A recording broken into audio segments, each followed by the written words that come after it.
Jim, for that. I have 23 days left to be a young Catholic professional. I'm turning 40 at the end of the month, but I brought my entourage, so if you average us, we're good. So, we're on the 11th day of Christmas, and so I feel like it's appropriate to still make some references to this season. How many of you have seen the movie Elf? Okay, good. Lots of them. Well, it's one of our family's favorites, and we watched it a couple of times already this season. We all have our favorite lines. You did it! World's best coffee! Congratulations! Or we'll often say to each other, I love you, I love you, I love you. So if you've seen it, you know. So the premise of Elf is that an orphan toddler crawls his way into Santa's bag and accidentally gets taken back to the North Pole, where he is raised by the elves as an elf. And as I was thinking about writing this talk, we were watching the movie, and one of the scenes in the beginning really demonstrated what I wanted to say. We see Buddy the elf, played by very tall Will Ferrell, making Etch-a-Sketches in the toy shop. And he's only made 85 for the day, but an elf's quota is 915. He stands up in frustration and he shouts, I'm a cotton-headed ninny-muggins! To which all the elves gasp, because apparently that's a bad word in the North Pole. And it boils down to this. Buddy begins to realize that he is different from all of the other elves. He doesn't make toys as quickly. He doesn't fit into their school desks or wear the same size shoes. He discovers that he's human, and the movie becomes about his journey to find out exactly what that means. Buddy doesn't function well as an elf because he isn't an elf.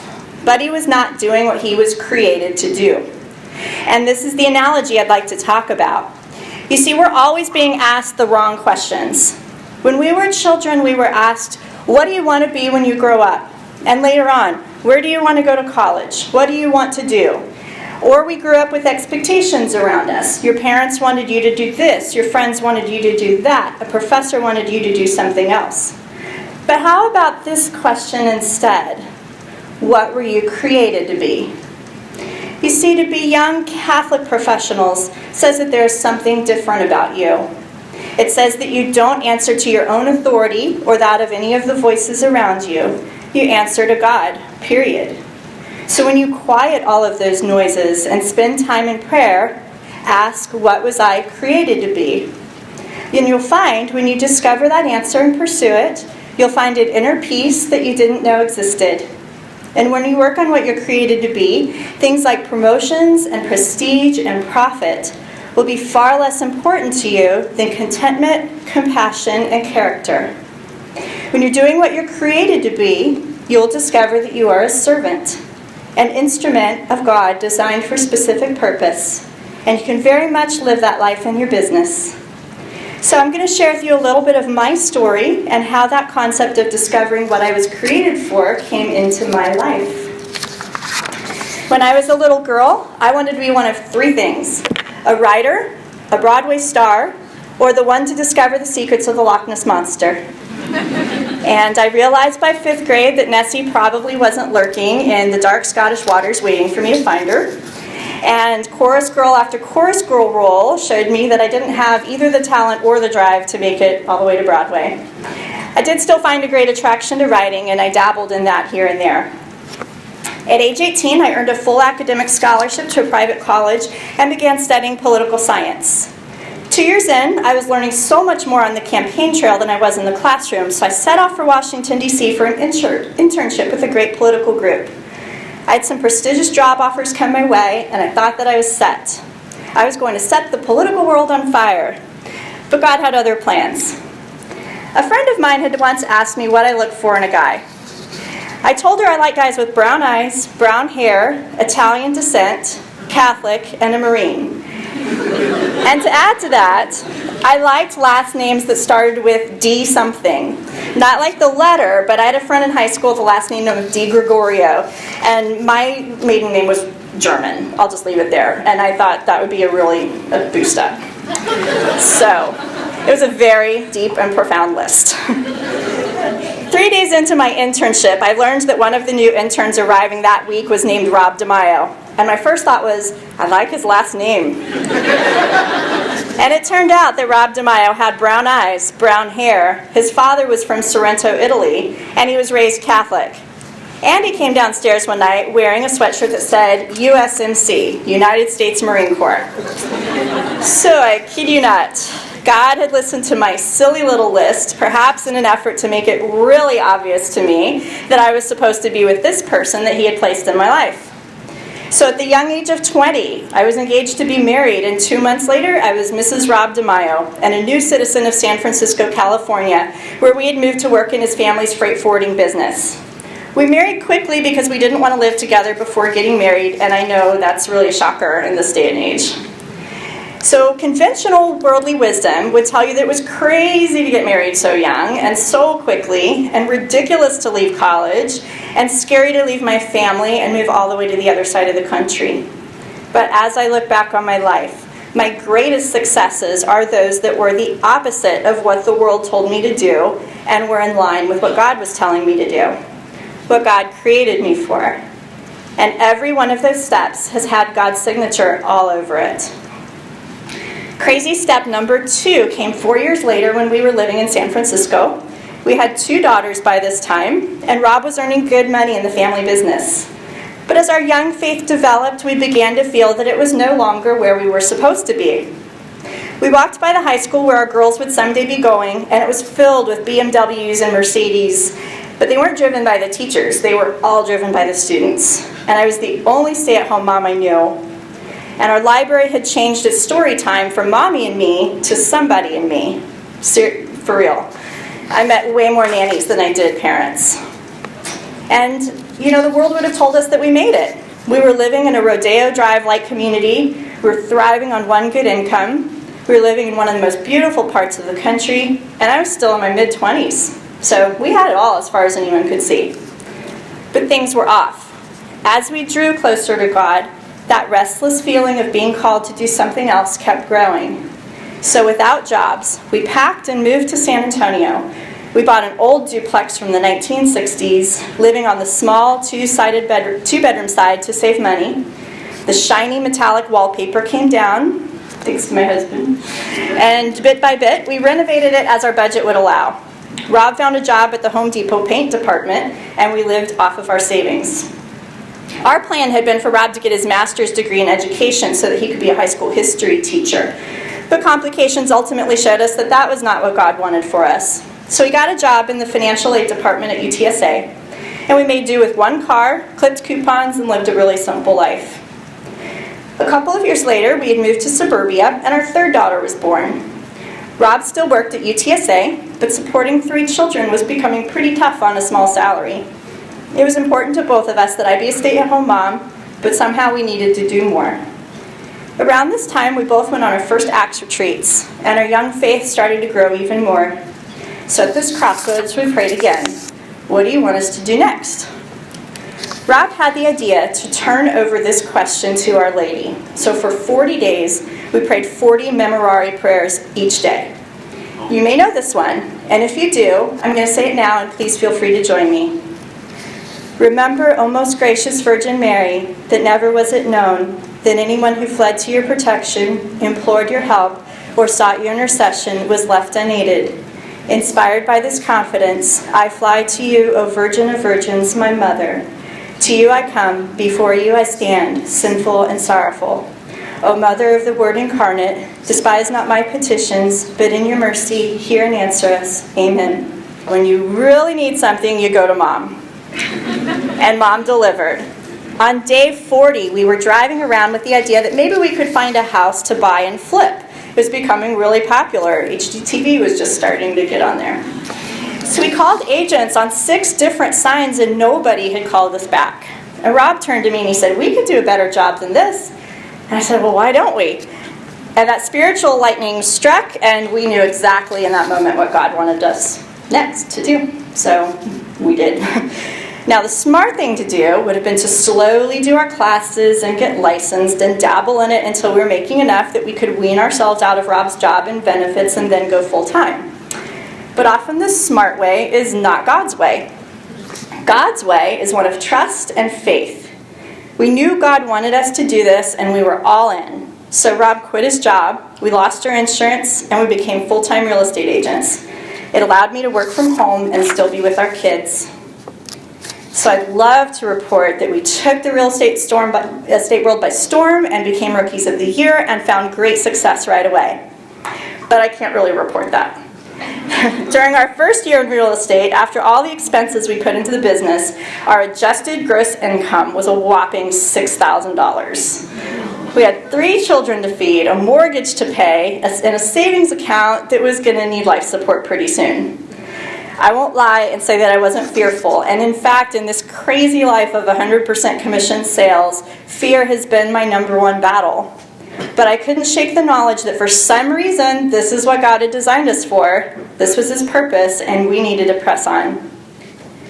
During our first year, we faced our first ethical dilemma. It was before the mortgage crisis and clearly defined why the mortgage crisis happened in the first place. We had a buyer, and we were showing him homes in the $85,000 range. We finally found one that worked for him, but as we talked to his lender, we discovered that he hadn't been qualified in order to include property taxes, and property taxes in Texas are very high. We knew that if this man closed on his house, the lender would receive his commission, and we would receive our commission, and this man would probably foreclose within a year when his tax bill came due. So we educated him on what the real expenses of this house would be, and after determining that he could not, in fact, afford it, he went on to rent something instead. That was a commission that our little business really needed, but it would have been at this man's great expense. In business and in life, we cannot call ourselves Catholic professionals and then put our own interests in the front. These kinds of decisions are tough to make, but they must be made on the side of what's right. In our third year of real estate, the third year of the national financial crisis, we landed a home sale finally that was above $350,000. This felt like the bedrock of our career was finally taking off. And that turned out to be true, but not in the way we thought. It happened again in God's way. Shortly after that nice commission check found its way comfortably into our bank account, we were invited to the home of Barney and Cece Smith. Cece spoke to you last year at a YCP event, so I'm sure you know how inspiring she is. We were there to be on the committee for the first annual benefit dinner for the Alexander House, a marriage ministry with which we recently become involved. And I think Greg Alexander also spoke to you recently, so again, you know what wonderful work they do in strengthening marriages and families. Cece and the committee set various corporate sponsorship rates, and as Rob and I entered the car to go home that night, an insatiable burning feeling started growing in my stomach. There was something I needed to say, something God wanted me to say, but I was really fighting it. Rob and I had some small talk in the car, and he mentioned that he wanted to make a donation to this cause, and I agreed, so he said, "How much?" And I knew what I was supposed to say, and I still didn't want to say it, but I did. I told Rob that I wanted to donate the highest corporate amount. It was an amount equal to the commission that we had just made.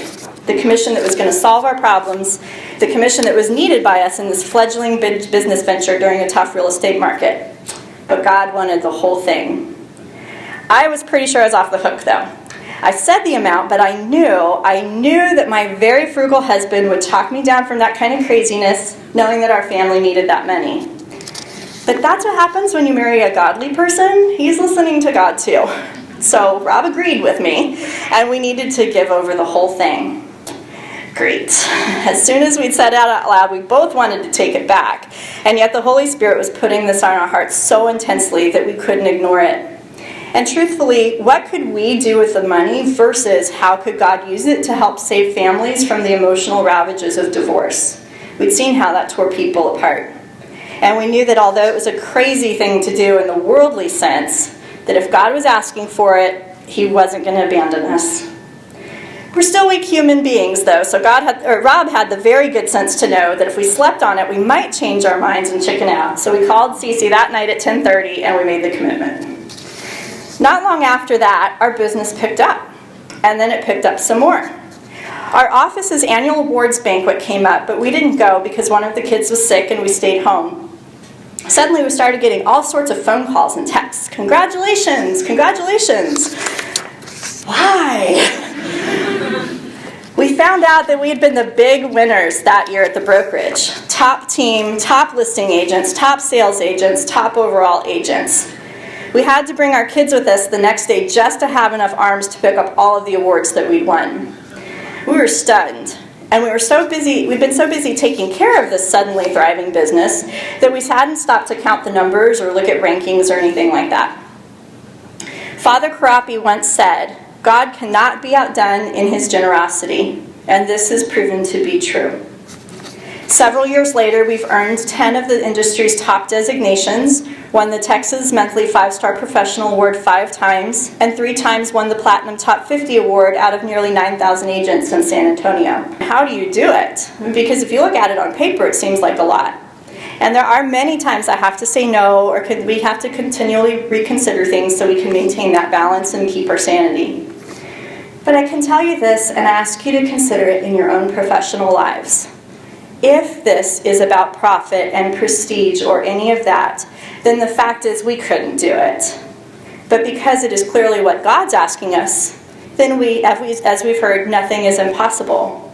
If he gives you a job, he's going to give you the tools to do it. You just have to have faith in that. Several years ago, faced with the business getting bigger and having more things to manage, we discovered that we needed to make sure that we were keeping God in charge. So we asked him, literally, to become the CEO of our company. He's the head of our real estate business, and we are his employees. Before every listing appointment, Rob and I will hold hands in the car and say, "Lord, let this appointment go how you want it to go. Not how we want it to go, not how the seller wants it to go, but how you want it to go."